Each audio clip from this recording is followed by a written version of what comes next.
Hello everybody and welcome to our webinar this afternoon. It's a side event as part of the Better Futures Australia forum that we've been holding here in August. So this event is going to feature some good friends and colleagues from across the globe as we look to forge ahead and find a pathway towards greater ambition in the Glasgow Climate Summit and beyond. My name is Monica Richter. I work at WWF Australia in the Low Carbon Projects program, and I'd like to acknowledge our First Nations people on all the countries that you are and lands that you are on. So we're going to talk today about transformational change and players and non-state actors, the corporates and the cities who are doing their bit to keep warming below 1.5. And as we know, every 10th of a degree matters. So the Better Futures Australia is looking to connect you with the Race to Zero campaign and also the disclosure platform that is CDP. So please, if you have any questions, do put them into the Q&A function down at the bottom there, or if you have any comments, you can put them into the chat. So Better Futures Australia, for those of you who don't know, I'd just like to give you a little bit of an introduction. So we face a pivotal moment this year in the lead up to the Glasgow COP in November. And as a nation, Australians have an opportunity to seize the moment and step up to our climate commitments, both here in Australia, but also in line with some of our global counterparts. The US has made a 50% by 2030 reduction. Japan, China, Europe have made more ambitious commitments, and we're hoping that we can get the Australian federal government over the line on that. We also know that businesses and cities are jumping on board and making science-based targets, commitments, and net zero commitments. So Better Futures Australia has come together as a collaboration to demonstrate that Australians across all sectors are ready for decisive climate action that builds on the incredible opportunities for us to create sustainable jobs, regenerate our industries and communities, and make Australia a clean, renewable energy superpower. So as you've seen over the last few days during our forum, this is a moment that showcases climate leaders across all corners of society and the economy to learn from each other and find opportunities to collaborate, work together, including with governments to take ownership of our collective futures and drive future climate action. So I'm excited to say that Better Futures Australia will tomorrow be formally launched as part of the Global Alliances for Climate Action, joining our sister alliances across countries such as Argentina, Brazil, Japan, Mexico, South Africa, US, and of course, Vietnam. And together, the Alliances for Climate Action has over 6,000 signatories, with national alliances in countries that represent over a quarter of the global emissions.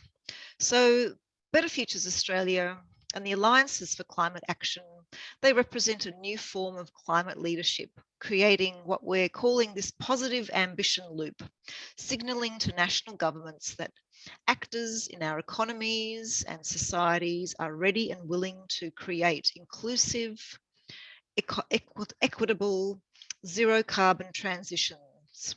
So I'd like to introduce our three speakers today.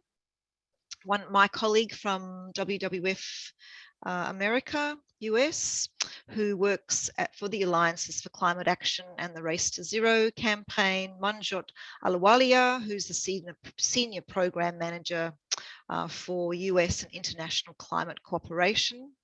And after Manjot speaks, we'll be hearing from our friends at CDP, Sandy Morris, who's the Senior Project Manager for Cities, States and Regions for the Asia Pacific region. And after Sandy, we'll hear from Sam Leung, Corporate Engagement Officer, Australia, New Zealand at CDP. So I will hand it over and welcome to Manjot to speak. Thank you, Manjot. Thank you, Monica, and really thanks for laying out the scene for all of us and for the great introduction. let's go to the next slide. I'd like to begin by just showing you this digital image, and some of you may have seen this.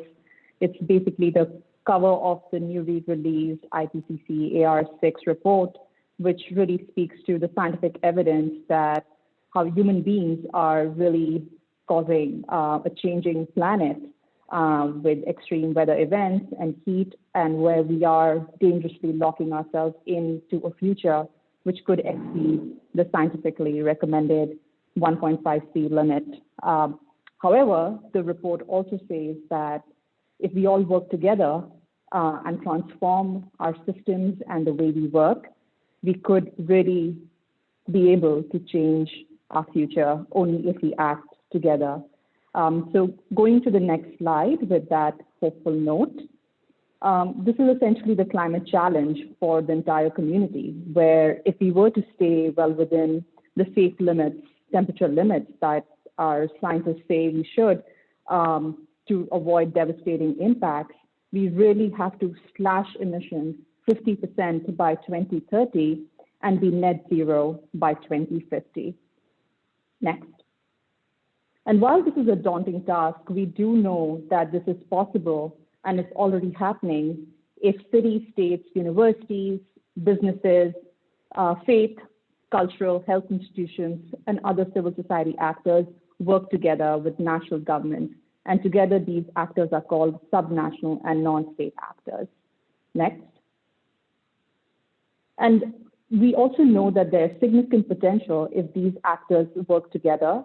The graph here shows that if we combine the climate commitments by the cities, states, universities, the subnational and non-state actors, along with the country targets, which are in the form of NDCs or long-term strategies, together we can try to avoid the worst impacts of climate change and be within the safe temperature limits.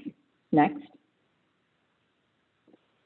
So even though we know this is possible, there are certain barriers that are preventing us from taking or amplifying our action.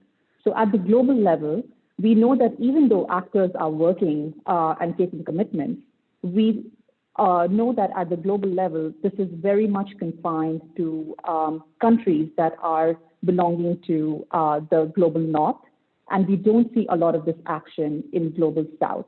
So while these actors are taking commitments, city commitments, for example, we are seeing that there is momentum, but it's not as geographically diverse. The next slide. Then there are certain barriers at the national level. There are not enough actors that are taking action to really cause the tipping points we need to see in critical sectors of the economy that really influence the GDP and emissions of the country. And even if actors are working, they are very much working in silos, where cities continue to work with cities, companies continue to work with companies, and we don't see a lot of this cross-actor collaboration. We are also seeing that the actors that are taking commitments, there are very few who are actually championing credible 2030 and 2050 targets. So we do need more leaders to be championing that. And lastly, because we have a limited number of actors that can be powerful voices, we are unable to make those political changes that we want to see in terms of bold climate policy. Next. And that's why we created, as Monica introduced, a global initiative called the Alliances for Climate Action. In a sense, it really drives national climate action, which is very relevant and unique to that country's circumstance, where we have multi-stakeholder alliance where cities, states, universities, companies all work together to really drive the socioeconomic transition for an inclusive 1.5C and net zero future in their country. Next. And this approach, ACAs, really works because it really helps address the barriers that I addressed or mentioned earlier, where it helps promote climate action. We get more actors setting net zero targets, or at least credible climate targets that are working together in collaboration. We also have actors really advocating for bold climate policies to their national governments. And lastly, there is engagement of the public where these champions really are able to articulate the benefits of taking climate action and the urgency of taking action on climate change for their country. Next. So till date, because of these alliances, as Monica noted, we are now in 8 countries, and that includes the Better Futures Australia Alliance, which is going to be launched very soon.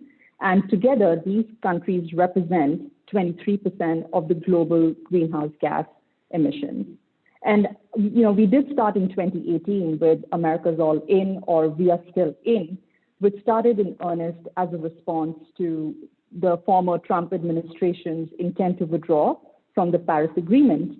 However, we are also seeing that this type of alliance is also needed in countries where the national government is on board for climate action. Therefore, we are and we need this model in countries where we have national governments and subnational actors working together.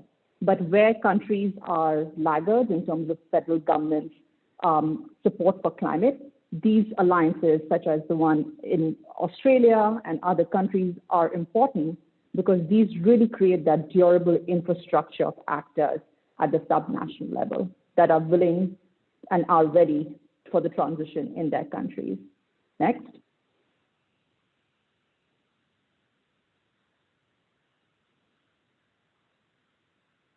And sorry for the slow transition. So we are, as I mentioned, in 8 countries, but we are also working with our different global and national partners. So WWF is not just doing this alone. We are leveraging our strengths of our global partners that are in the inner ring here with CDP that we also have today with us, Leading Business, C40, the Climate Group, Under 2 MOU. And then we have the national partners such as Climate Action Network Australia, we have Climate Nexus in the United States, and Ceres in the United States, CREA in Argentina. And then the outermost ring are the familiar brands or some of the newer faces of climate action, which are the signatories or the actors that represent the different constituencies. Next. So when we work with signatories, we really try to work with climate leaders who are really taking bold climate action. And there's certain principles that bind us together. We do believe that your action, whether collaborative or individual, needs to be credible. You need to transparently disclose whatever you are committing to.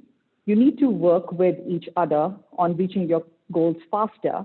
And then the principle of progressivity, which is doing more across these 3 areas over a period of time. Next.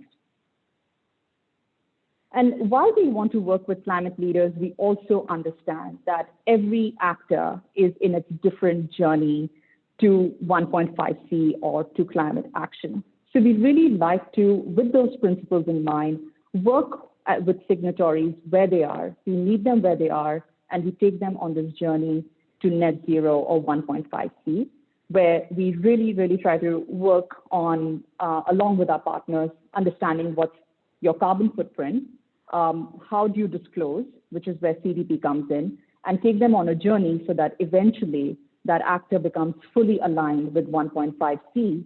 And the tip of the spear or the North Star for us is when an actor really commits to a credible 2030 and 2050 target. And one way to showcase that is by joining the Race to Zero campaign. Next.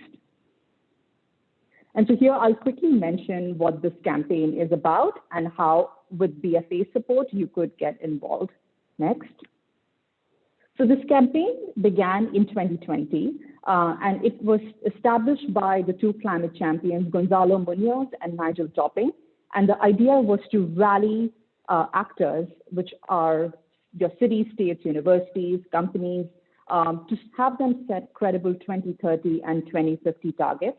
And ultimately, the goal was to create this positive ambition loop that Monica talks about in her introduction, where if actors take bold climate action, it really enables and gives confidence to national governments to do more. And with positive climate and enabling policy conditions, the actors are then supported to implement their climate goals. So it really helps as a campaign, not just check the box that you've set net zero targets, but really creates those policy conditions where every actor is contributing to a net zero reality in their country. Next.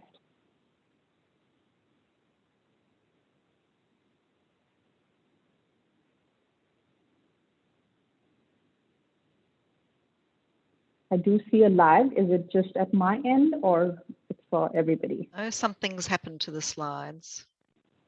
Okay. We could, oh, great, thank you. Thanks, Alex. All right, so when we talk about all these actors in the Race to Zero campaign, who are these actors?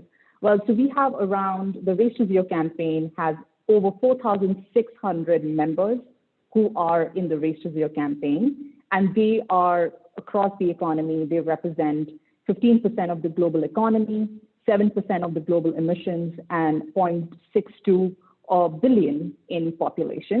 And as you can see on the screen, they not just belong to your traditional sectors, which are your companies and cities and states, but also we have the education sector, we have investors and healthcare. And the goal is to really increase the diversity of these actors that join the campaign. Next.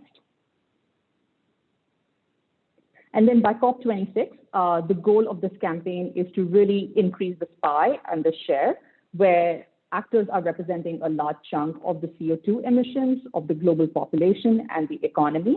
And we are also, as I mentioned, this really creates this ambition loop where by setting and by increasing the number of actors in the campaign, we are also encouraging greater action by the national governments in the form of nationally determined contributions. Next. All right, so if you really zoom into the Asia Pacific region and really look at how many actors out of the 4,600 plus, which you see in the circle to my left at least, out of that, 465 members or actors from the Asia Pacific region are already in the Race to Zero campaign, which really just speaks to both the momentum and the potential where we need more actors to join the campaign, but also definitely recognize the actors that are already setting bold targets. Next slide.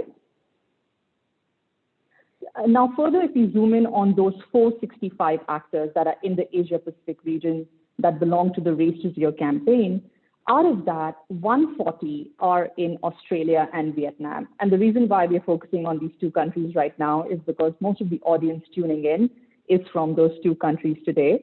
Of course, Japan adds a big chunk to this 465, but let's really look at that 140 figure.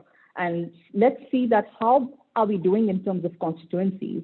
So it does look like in terms of cities and companies, we have a lot of actors in the Asia Pacific region that are setting credible net zero targets. However, I think as the Asia Pacific region, in terms of states, I think it looks like there is more to be done in terms of getting these states involved in such campaigns.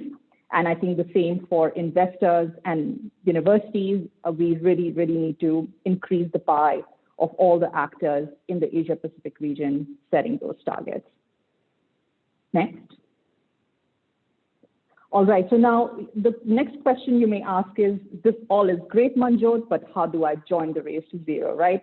So there are different paths for you to join the race, but the easiest way is to really, which we will present in a slide after this, but what you could do is, as an actor, as an individual actor, as a city or a company, you cannot join the race, but the one way to join it is to join it through a partner initiative. So for example, if you are a city, a partner initiative is Cities Race to Zero, which consists of C40, ICLAID, WWF, GCOM, and other organizations that work with cities to set bold climate targets. So that's one way a city can join, which is through a partner initiative. Same way for a business. If today a business wanted to approach the campaign would ask you to connect with a partner initiative, such as the 1.5C business campaign that helps companies set science-based targets and 2050 targets. by the UNDP, Being Business, CDP, and other actors. And that's how you enter the campaign. And the next slide, I think, gives you a little more flavor into that. So then what happens is that if you approach a partner initiative to join the campaign, that partner initiative will then assess where you stand in your climate target. And there are 4 Ps, which are the meta criteria, so to speak, for Race to Zero. Those partner initiatives will check for A, do you at the senior executive level have a pledge or have pledged to a 2030 and a 2050 target that aligns to the 1.5C trajectory, which means at least a 50% cut in emissions by 2030 and a net zero by 2050.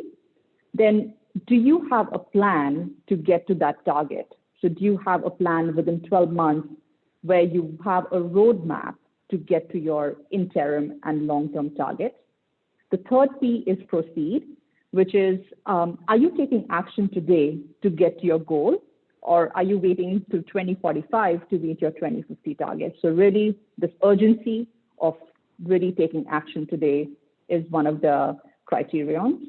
And then the fourth is the publish criteria, which is where CDP comes in, which is that it's not just enough to set credible interim and 2050 targets, you also have to publicly disclose your targets. So once you connect with those partner initiatives, I think those partner initiatives do a good job in vetting or assessing where you stand. And then they really lead you through those 4 Ps so that eventually you're able to join the campaign. Next.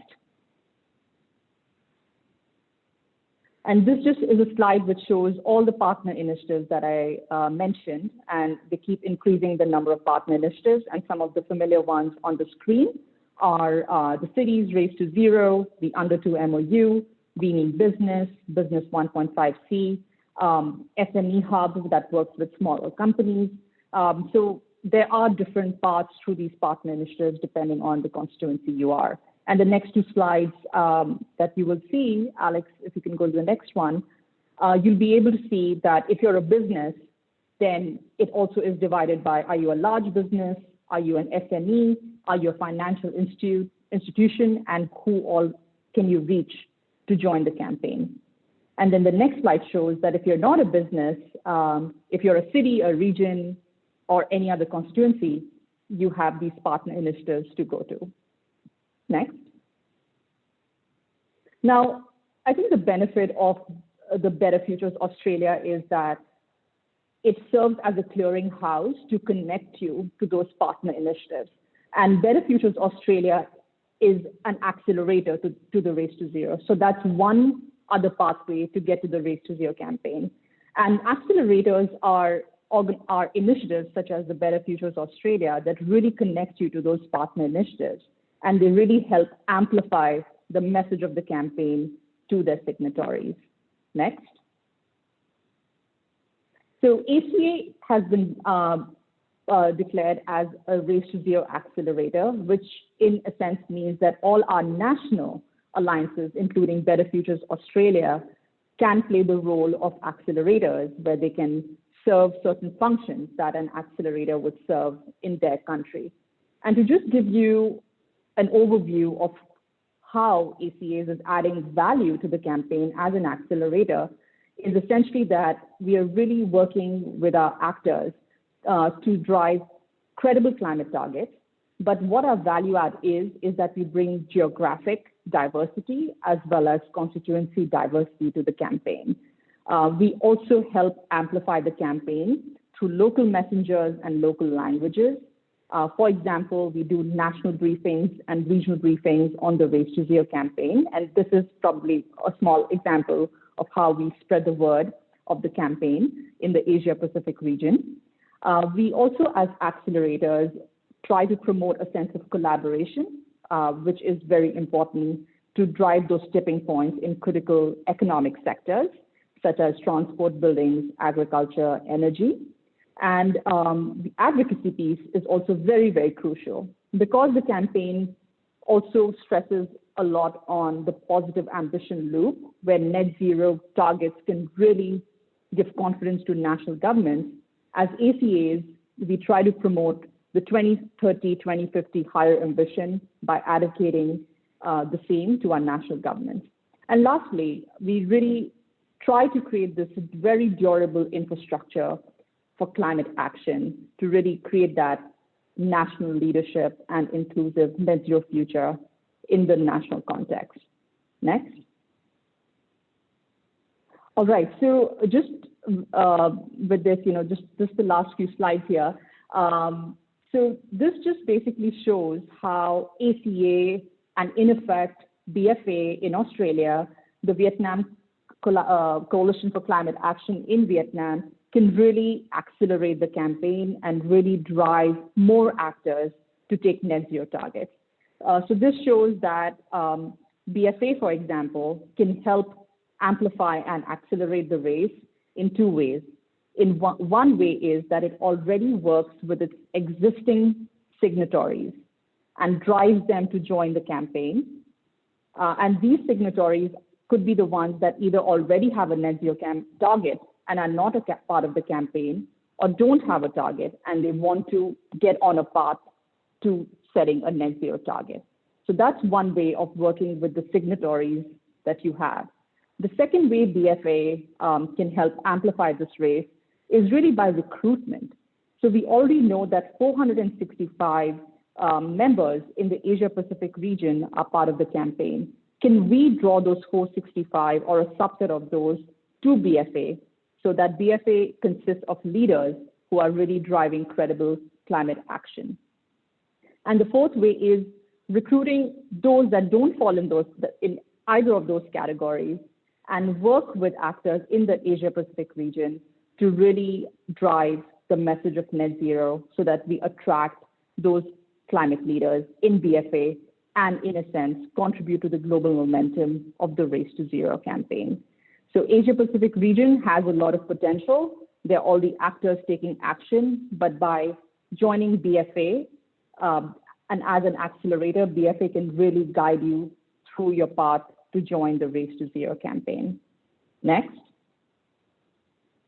And this just summarizes the ecosystem of climate action and how you can really get to your path to impact by joining BFA and being associated with these national alliances.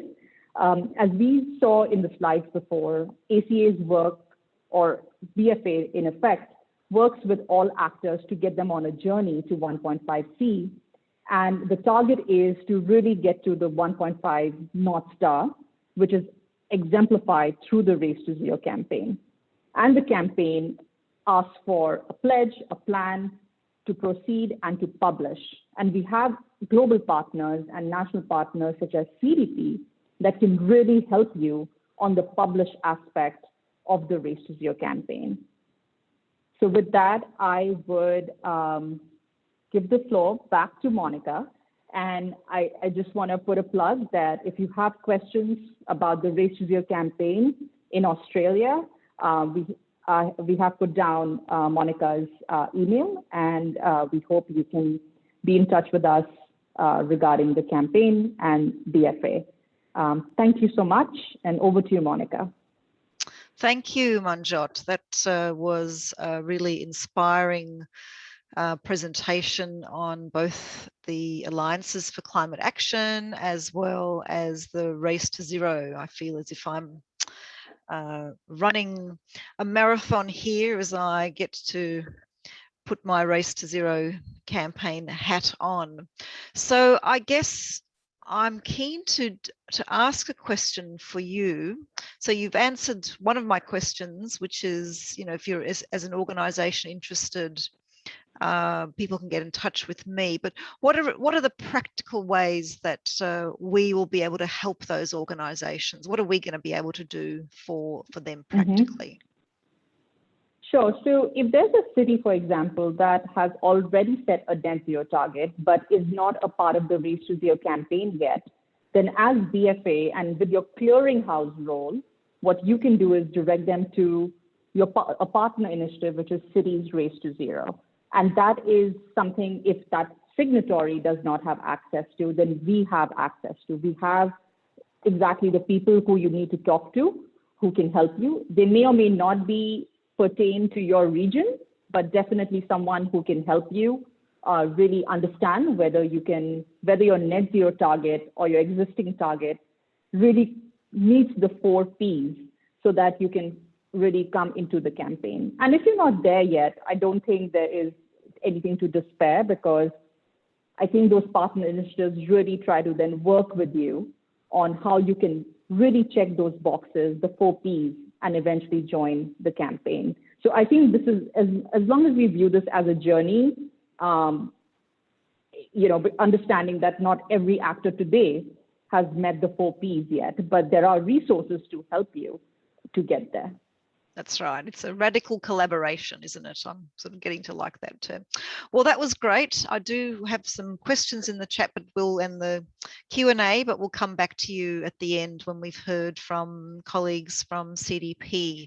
So now I would like to introduce you to Sandy Morris and Sam Chung, who will speak to you on the various programs that they run within CDP. So please, over to you. Thank you, Monica. Just turn to the next slide, please. Thanks again, Monica, for the introduction. I would also like to thank ACA in particular, WWF USA and WWF Australia for inviting CDP to speak at the Better Futures Forum. Australia today, Sandy and I are joining you from CDP's Hong Kong office, and today we'll be speaking about tracking your climate ambition and impact with CDP. Next slide, please. So in case you aren't familiar with CDP, we're an international nonprofit organization working with companies, investors, cities, states, and regions to measure and manage their environmental impacts. We were founded 20 years ago, and today we host the world's most comprehensive collection of self-reported data that is utilized by investors, purchasing organizations, policymakers, and all other relevant stakeholders around the globe. Our stakeholders also consider us the gold standard in environmental reporting. And if you could to the next slide, please. And so this slide, you can get a better idea in terms of the scope of our work and influence. So globally last year, we had over 10,000 companies, cities, states, and regions that disclosed environmental information through CDP. And of that figure, over 9,600 were companies and close to 1,000 were cities, states, and regions. And in addition to support our corporate disclosure program, we had over 590 investor signatories with over 110 trillion in assets, and as well as 200 supply chain members with over 5.5 trillion in purchasing power. And we obviously harness their influence to help get companies disclose on their environmental actions and impacts. The next slide, please. I think it's lagging a bit, so please just bear with me.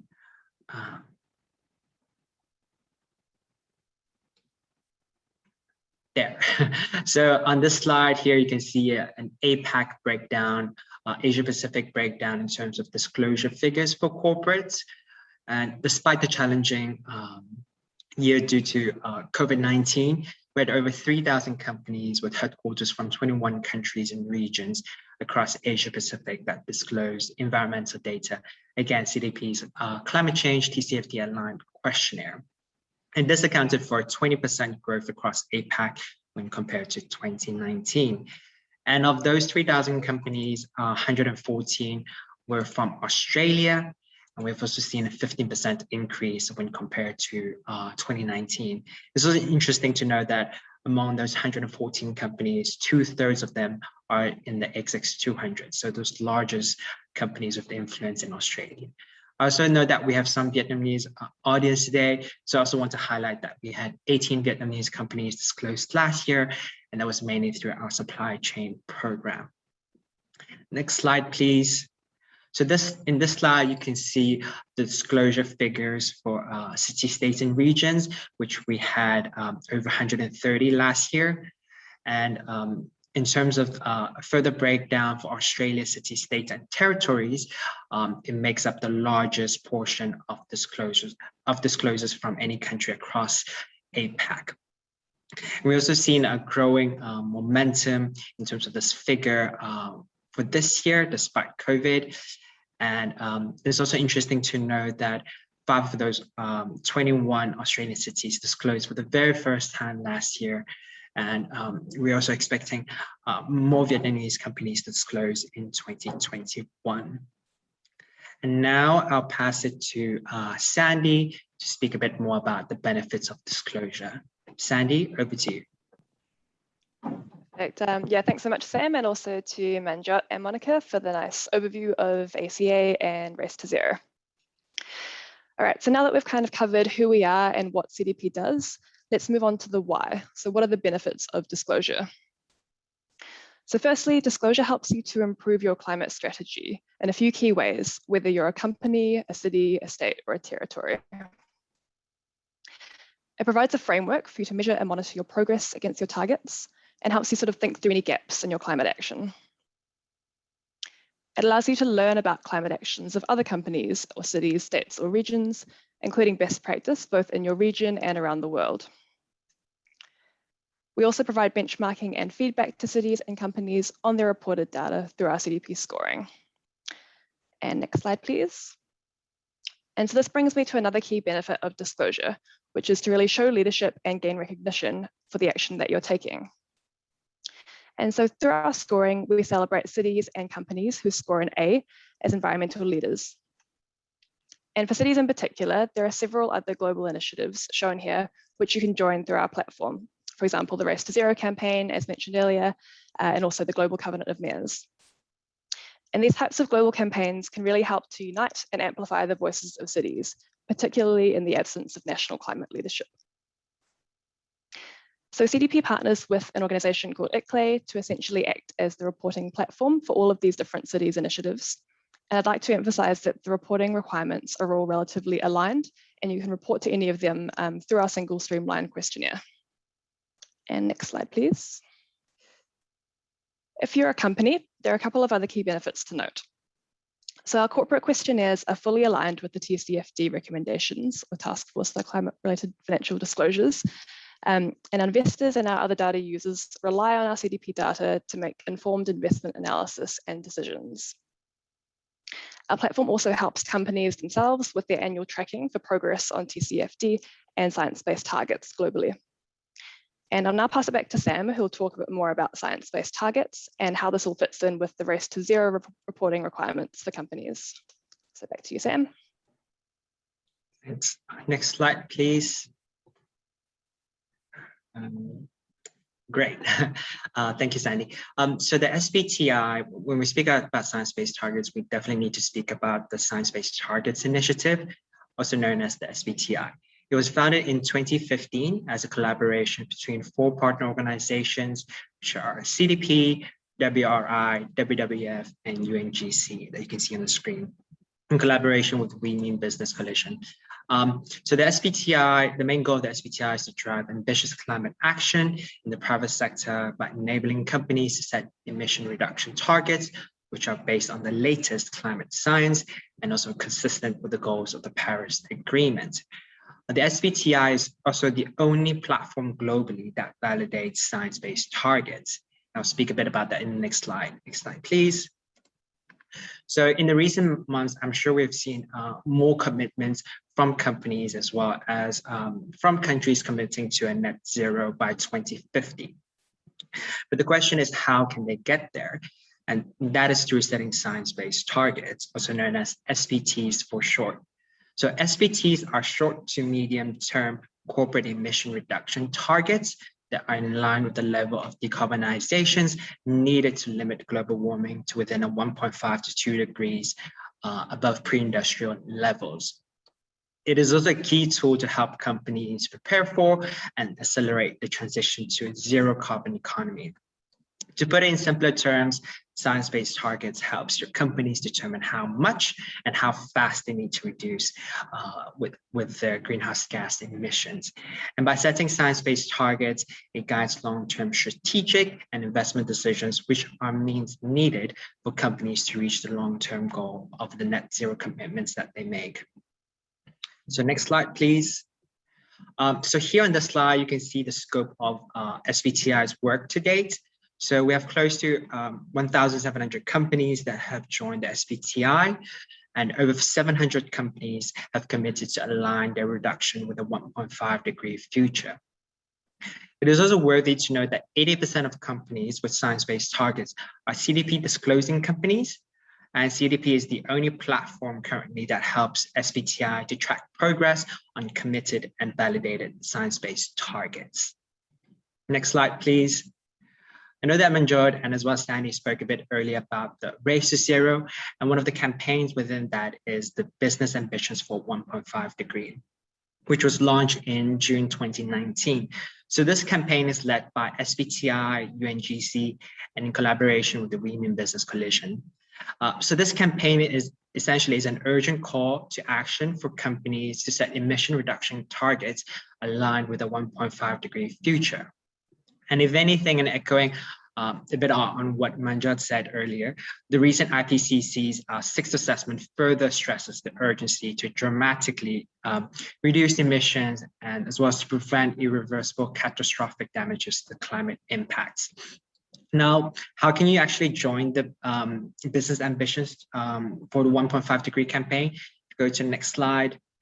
And one of the ways is through the Science-Based Targets initiatives by signing up to the SVTI's Business Ambitions for 1.5 Degree campaign. In committing to this campaign, companies can sign up to this letter and select one of the two options available that you can see on the screen. And what it essentially means that companies that join the SVTI Business Ambitions for 1.5 Degree campaign are automatically profiled as part of the UNFCCC's Race to Zero campaign. And in addition, some companies earlier in the year held in May were selected and showcased at the B7 CEO Summit, happened in the UK, and later in the year at the New York Climate Week in September, in conjunction with the UN General Assembly. It would also offer key opportunities for the private sector to rise to the climate crisis challenge. With that being said, I'll pass it back to Sandy to talk a bit more about science-based targets for cities. Perfect, thank you, Sam. So we're really excited to announce actually that CDP and a few of our partners, including WWF and ICLEI and others, we've recently launched science-based targets for cities. And this is to help cities with setting an emissions reduction target, which is aligned with the Paris Agreement goals. The principles for SBTs for cities are essentially the same as for companies, as Sam has already introduced. And in a similar way, setting a science-based target is one of the key components for cities joining the city's Race to Zero. And so specifically for cities, the target must cover citywide emissions, represent a fair share of global emissions reduction for a 1.5 degree pathway. And this fair share is based on either historic emissions or the current development level. It must include a net zero target year, as well as an interim target within the next decade. And the ambition level of the target is defined by one of the approved methodologies laid out in our SBTs for Cities guide. To set your target, feel free to check out the guide there or contact us directly for technical support. We'll have a link to the guide in the resources section at the end of these slides. And next slide, please. It's a bit of a lag, sorry. But yeah, after setting your science-based target, you can report this target and progress towards it through the CDP ICLEI Unified Reporting Platform and track your progress as well as actions towards that target. And as mentioned earlier by Manjot, reporting is one of the key requirements of joining Race to Zero. And so the requirement for cities in 2021 is to report the information that you have, even if it's not quite complete yet. And from 2022, cities will need to report their confirmed target and start reporting progress annually. If you're completely new to reporting, or if you're not and you just have some questions, we're here to guide you through the process, so please do feel free to get in touch. And next slide, please. So on that note, how do you disclose? Next slide. And so I'll speak first a bit about how the reporting cycle looks if you are a city, state, or a region. So it's quite straightforward. Essentially, you report by responding to our questionnaire each year. CDP then manages that reported data on behalf of our partners, And we also make all publicly reported data available on our open data portal in order to maximize knowledge sharing between different cities, states, and regions. CDP then works with our partners to provide you with technical support and feedback based on your reported data, which enables you to then improve your climate data and your strategies for the following year. And one thing to note is that the reported data is actually copied forward from year to year in the platform. So it's not too heavy a lift to sort of report annually, and it's simply a matter of updating your data to include any targets, actions, or progress that you've made since the previous year. Next slide, please. All right, so what kind of questions are we actually asking in these questionnaires?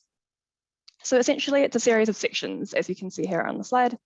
And the red hexagons apply to both cities, states, and regions. For example, things like your greenhouse gas emissions, your reduction targets, and plans.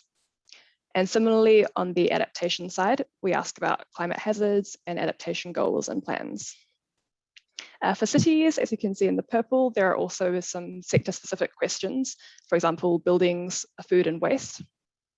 And for states and regions, in the green, the main difference is that it covers land use and specifically around forests, particularly in priority areas for deforestation. And so we do realize that especially if you're reporting for the first time, this can seem like a lot of information to be disclosing on. So I'd like to really emphasize that there are no minimum requirements for reporting. It's totally free of charge for cities, states, and regions. And if you're new to disclosing, you can just start by reporting what you have available and add more data over time. And I'll now pass back to Sam, who'll speak a bit more about the corporate questionnaires. Back to you, Sam. Thanks, Sandy. So CDP disclosure for corporate is very similar to city, states, and regions in terms of reporting. So we have, but instead we have 3 questionnaires, which are on climate change, forest, and water security. And each questionnaire asks companies to provide different information. And obviously, we also understand that disclosure is a journey. So companies, and sometimes they don't have all the information in place. So obviously, within the first few years, companies will start providing information related to the risk and opportunities and maybe scope 1 and scope 2, but they can gradually improve and provide more information, eventually providing a full disclosure report. So essentially the climate change questionnaire asks about an organization's insight into climate-related risk and opportunities, emissions, and energy data. It is also fully aligned with the TCFD recommendations. So anything that you disclose is fully aligned. For the first questionnaire, it asks companies to disclose information on at least one of the 4 main forest risk commodities that drive deforestation, which are timber, palm oil, soy, and cattle. And then finally, the water security questionnaire asks details on a company's assessment on water-related risk and opportunities, with a particular focus on facility-level water accounting and matrix and targets. And if we go to the next slide, we'll see the disclosure timeline for not only corporates, but also cities, states, and regions. So early in March, that is when companies, cities, states, and regions receive the disclosure requests from CDP. And in early April, the disclosure platform opens for all relevant stakeholders, and they can start disclosing. And between April and June, that's when we have frequent disclosure workshops where we guide companies, cities, states, and regions with throughout the questionnaire, scoring methodology, and reporting guidance. And then a key date to obviously take note of is scoring deadline, which is the end of July for companies and cities if they wish to receive a score. In late September, disclosure platform closes for companies, but then cities, states, and regions can disclose until December 10th. But obviously, just want to make note that cities can still make join the race to zero prior to that, but they will need to report their report against the reporting requirements for race to zero before the platform closes in December 10th. And then in early December, we'll be releasing the global scores. So with that being said, if we move to the next slide, that will be the end of our, before I forget, we also have some key resources available for cities, states, and regions that you can refer to, including disclosure webinars. So these are resources all freely available for you to access. And if you have any questions, please do feel free to reach out to us in the next slide where we have our emails provided on the screen. That being said, thank you for joining us today.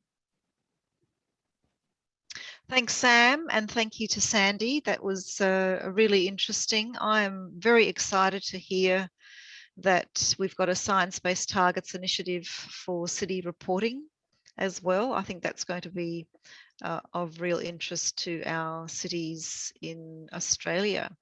So how do we deal with the situation in Australia where you have a number of different city councils that make up the broader boundary of, let's say, the city of Melbourne or the city of Sydney or even Brisbane? And how have you been advising the cities to report?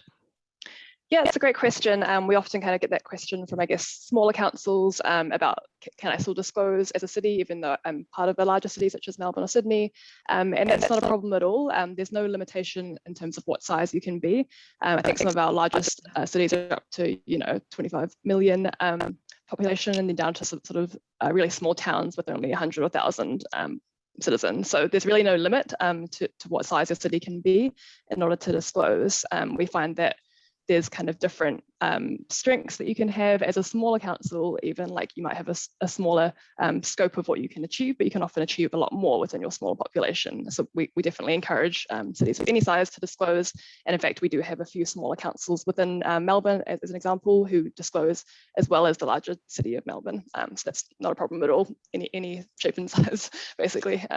Yeah, there's benefits to all of it.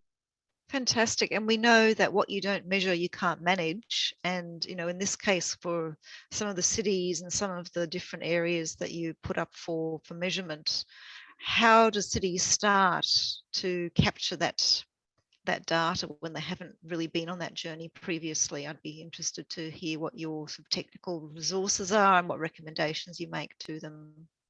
Yeah, sure. So we know that there's a lot, as I said before, there's quite a lot of information that we request, and we know it's not an easy task to sort of answer all those questions. But one thing I'd like to really point out is that we think that climate action, it can't happen in a silo, and it can't happen within just sort of one department of your city government. And so one thing that we really like to stress to cities is that we want you to work with all sectors in your city, not just your environmental department. And so that's why our questionnaire covers like these different sectors like buildings, transport, water, waste and energy. And the idea is to really bring these different departments together and get your city working together and getting data from those different sectors to try and work together towards a common goal of your emissions reduction. And we often hear from cities that the process of actually filling out the questionnaire has sort of actually helped them to think through all of these different opportunities and bringing together collaborations across different departments. And yeah, just to stress that, as I said before, there's no minimum requirement, and we don't prescribe any certain methodologies, as we know that there's cities in different stages of their climate action journey, and this is really just to help you guide you through that journey. So yeah, thank you. Fantastic. And moving to you, Sam, what are the key trends you're starting to see in terms of corporate reporting sort of coming through CDP? Yeah, I think that's a very interesting question. I think we're expecting a huge uptake of environmental disclosure in terms of the corporate sphere in general, not only on climate-related issues, but also more on nature-based. So like things related to forest and water-related impacts. And this has also been reflected in our disclosure numbers last year, but we're expecting a huge increase to occur for 2021. So stay tuned to that. There's also, I would also say that there are also great expectations among investors for companies within their portfolio to disclose on consistent, standardized and TCFD aligned information, as well as to disclose on their low to zero carbon transition plans and clearly express that. And we've also seen a huge number of companies making net zero commitments, but obviously net zero commitments are not created all equally. And for us, at least, we believe that it should be aligned with the latest climate science and in line with the goals of the Paris Agreement. And this is obviously where the SVTI falls in. And the SVTI essentially will be releasing the latest net zero criteria ahead of COP26. So definitely stay tuned to that. And then I also want to flag another thing is that the SVTIs have already updated the minimum ambitions requirements for validated science-based targets, and guidance will be available at the end of this year. Essentially what it means that it will require companies to set a 1.5 degree target across all scopes, so scope 1, 2, and 3, and companies who do submit targets from July of 2022 can only use a 1.5 degree pathway. So I think in this, what I'm trying to say is that we have seen more ambitious actions aligning to the 1.5 degree future. And I think Race to Zero is definitely helping to accelerate that.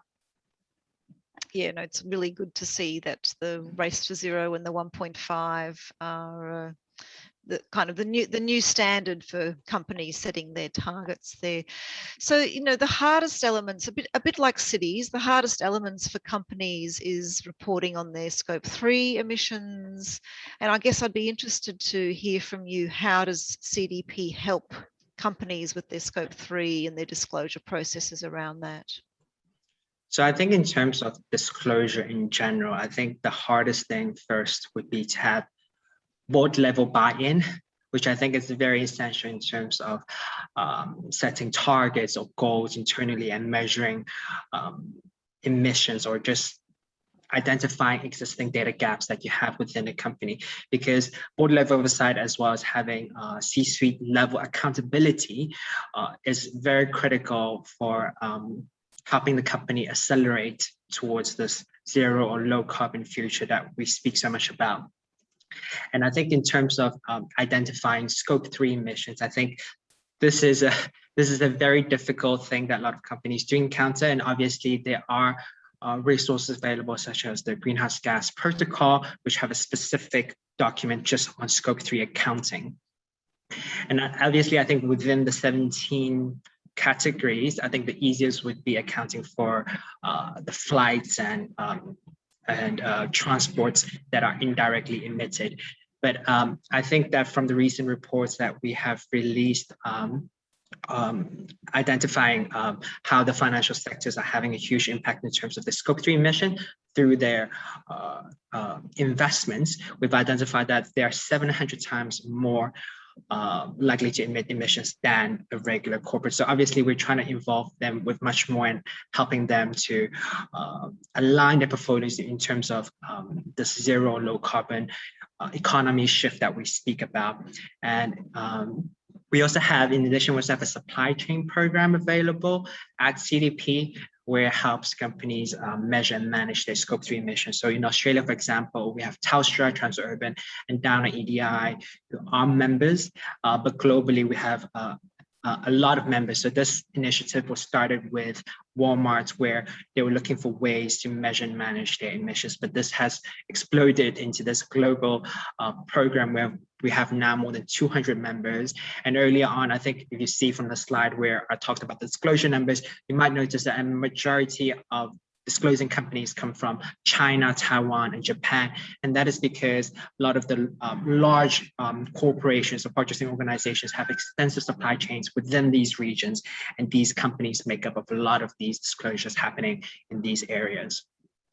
Yeah, thank you, Sam. And thank you, Sandy. Maybe you could put your email into the chat as well for people that are watching. That would be really useful. You know, we covered a lot of ground there with the whole, you know, issues of disclosure, that importance, the fact that I think 1/10 of all companies and cities there are reporting through the Asia Pacific region. So, you know, there's a lot of growth potential. We're going to see that more and more as financial institutions demanding that, and the companies and the cities get recognized for it as well. So Manjot, I want to ask you a question, and it's really coming back to, you know, we've got the launch of Better Futures Australia tomorrow as one of the global alliances for climate action, and I'd be keen to hear from you some of the reflections you have on what the other alliances in other countries have been able to do to influence their national governments to also go for this ambition loop that we're so keen to see here in Australia. Absolutely. And I think one thing I'll say is, as I mentioned earlier, we do see that this model is needed in countries where both like There is leadership on climate action at the federal level, but also in countries, as you know, is the case, if I may say so, maybe with some, with Australia, maybe, and you know what the US was in the former administration. So I think there is a need for this approach in all countries. And I think the realization that you can only get to the 1.5C future if both subnational non-state actors and national governments work together. But in the absence of federal leadership, we have seen in the case of the United States, where the last 4 years, we were able to build a durable infrastructure of mayors, of governors, of companies that really aligned to the Paris Agreement. So I think one lesson learned is that whether or not you have a national government in favor of climate, you really need this infrastructure of actors. And of course, the cherry on the cake is if the national government is leading on climate, then both actors need to work together. The one thing we're seeing in Japan, for example, is that these actors are taking bold net zero climate action, not just on their own, but they're also advocating for stronger climate policies, such as a strong NDC or a strong renewable energy target. And because these actors are taking stronger climate targets themselves, and by advocating for bold ambition to their national governments, that's really providing confidence to their national governments that actually, if we set these goals, we have these actors on the ground that can help us implement those targets. So it really helps in confidence building, like we've seen in the case of Japan. And I think for Vietnam, what we've really been seeing is that these actors in the Vietnamese coalition are working with the national government to really implement the NDC. Now to COP26, I think it's really going to be about, now that you've done the commitment, for the countries that have made the bold climate commitment, we have to pivot to implementation.